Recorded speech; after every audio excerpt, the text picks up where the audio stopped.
ajudou.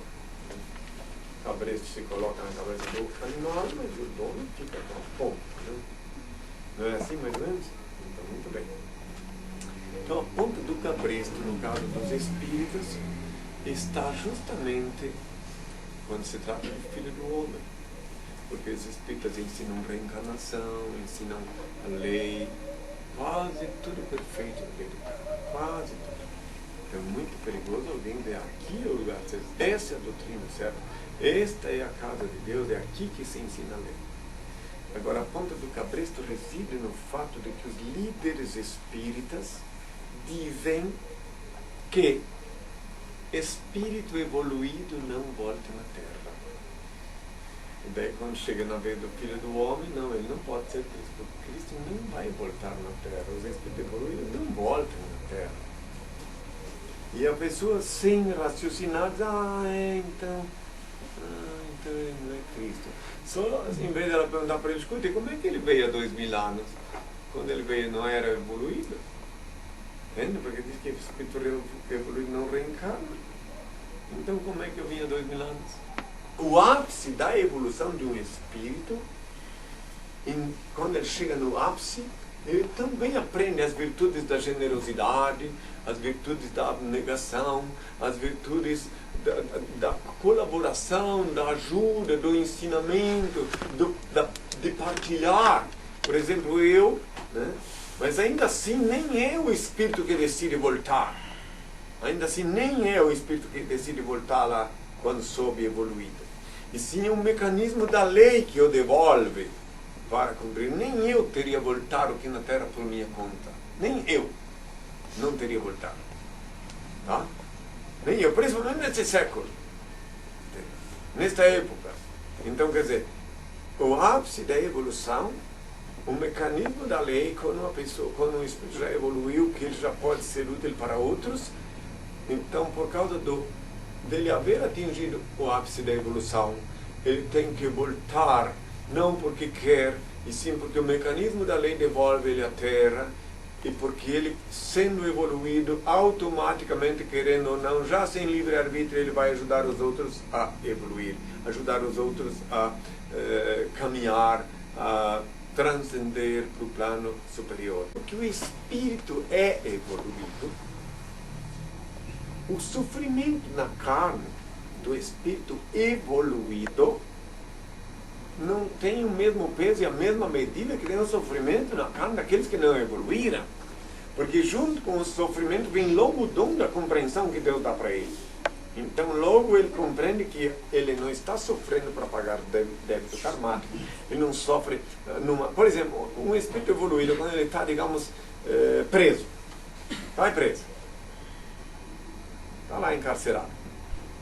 Então, em vez de ele ficar lá pensando, quando eu sair daqui, eu quero roubar, agora que eu vou assaltar mais banco, eu vou roubar mais para poder, da próxima vez, não ser preso, ou para comprar até o policial que iria me prender com dinheiro, que eu vou ter bastante. O espírito não evoluído fica com essas mesquinhas, escuta só. E para que quando eu for preso, daí eu estou tão armado que, em vez de ser preso, eu mato o meu perseguidor, e eu vou roubar tanto quando sair daqui, porque daí eu posso até fugir para outro país com o fruto do roubo. Esse é o espírito mesquinho que não é evoluído. Agora, o espírito evoluído vai preso, vai detido. Não vai dizer que não, porque eu, que sou filho de Deus, não quero dizer que sou evoluído, mas ele foi preso mais de 40 vezes. Então, o espírito evoluído vai preso, em vez de ele ficar pensando quando sair daqui eu vou fazer isso, fazer aquilo, fazer mais aquilo. Ele fica pensando, poxa, Deus deve ter alguma razão para ter me colocado aqui. Vou examinar bem por que estou aqui. E aproveita o ambiente carcerário para transformar os companheiros de cela em cobaias, para ele estudar o comportamento de cada um, para melhor cumprir a missão dele na sequência quando ele sai da prisão. E em nenhum momento o espírito evoluído que está preso se sente preso. Em nenhum momento ele fica revoltado e com ódio de quem o prendeu. Então, porque ele é evoluído, ele transforma o espírito evoluído, o local em que ele está, num local sagrado. ele não se importa com as ofensas, com as xingações ou com qualquer coisa que lhe é feito, porque ele é um espírito evoluído. Se eu estou aqui, se Deus permitiu que eu estou aqui, por ele ser evoluído, ele sabe que nem nada acontece na Terra sem o consentimento de Deus. Então, se Deus permitiu que eu estou aqui, ele deve ter os seus propósitos. Daí, de novo, essa é uma parte do sofrimento do espírito evoluído, que ele não sofre como os outros que têm as mesquinhezas. Então, o espírito evoluído, se ele estiver aqui na Terra e ele for assaltado, né? Um bandido assalta ele, rouba ele, digamos, ou deixa ele até sem roupa, ou, enfim.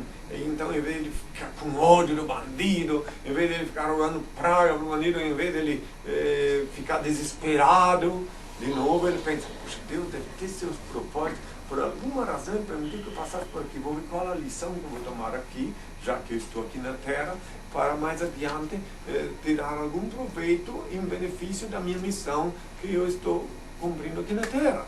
E aí por diante, ele vai, o espírito evoluído vai, e ele não sofre da mesma forma que sofrem os terráqueos que ainda estão em evolução ou que ainda estão pagando dívida. A diferença entre o espírito evoluído é esta, que ele sempre tem uma explicação que Deus dá para ele, uma assessoria diretamente de Deus, uma assistência direta, e ele então vai flutuando. Quer dizer que ele não sofre igual aos outros. Ainda por último, o espírito evoluído, se ele estiver chegando a hora do passamento dele, e ele percebe que está chegando a hora do passamento dele, que ele vai desencarnar. Então, diferente dos terráqueos, que por não serem evoluídos se agarram na carne, ai não, eu não quero morrer, eu vou, ai meu Deus do céu, eu tenho meus netinhos, eu tenho meus irmãos, eu tenho meus parentes, que eu não quero me separar deles. O espírito evoluído diz assim, que bom que está chegando a minha hora de voltar para o meu lugar de origem. Que bom que as paredes da minha cela estão ficando deterioradas para que eu possa voltar para o meu lugar de origem. E que bom que então a minha missão já terá se findado, se cumprido. E não se apega a nada. Não fica, o espírito não evolui, fica pensando, ai meu Deus, até minha cama, quem vai dormir daqui para mim? Até a cama dele fica preocupado se alguém vai deitar nela. Quem vai andar com o meu automóvel quando eu morrer? Quem vai, ai, agora trabalhei tanto, lutei tanto para construir tudo isso aqui, e agora um genro que eu nem conheço, que vai chegar para casar-se com a minha filha, vai ficar de herança, de herdeiro de tudo isso aqui. E eu, desgraçado, trabalhei, e agora vou ser obrigado a deixar isso para os outros. Espírito evoluído não se agarra em nada. Eis a diferença entre o espírito evoluído. Por que o espírito evoluído pode vir aqui sim, e o sofrimento aparente dele não é igual, pelo menos ele não sofre igual os que estão ainda em evolução ou então ainda estão pagando dívida karmática. Eis a diferença. Aí eu vi espíritos evoluídos em lugares que ninguém suspeita. Então às vezes eu fico pensando, quando vejo essas pessoas sofrerem essas injustiças que ocorrem nas prisões, essas torturas horrorosas que praticam nos governos ditatoriais e nos calabouços das prisões políticas, eu vejo que se não existisse Deus, se Deus não interferisse, o indivíduo podia deveras dizer que ele não existe. Mas ele existe sim, e na hora certa ele interfere. Nada acontece na Terra sem o consentimento de Deus. A pessoa mais inocente deste mundo, que sofre tortura, que sofre agressões, e que todo mundo diz, coitadinho, ele está lá sendo injustiçado, algum significado tem. Se não deve nada, se não está com débito karmático, está sendo preparado eventualmente para cumprir a missão. Mas tudo tem um significado e ninguém na Terra tem direito de julgar as coisas de Deus. Deve sempre humildemente olhar para ele e dizer, Senhor, seja feito segundo a tua vontade. Tu sabes por que essas coisas estão acontecendo. Tu sabes o meu destino. É assim que eu ensino aos meus filhos.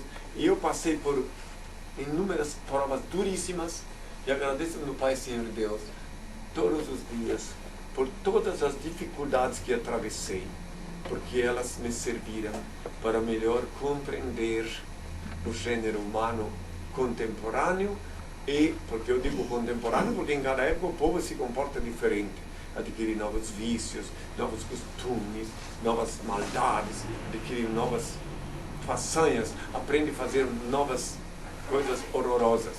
E eu estou adaptado, preparado pelo meu Senhor para, na hora de julgar, na hora do grande juízo, não cometer nenhuma injustiça.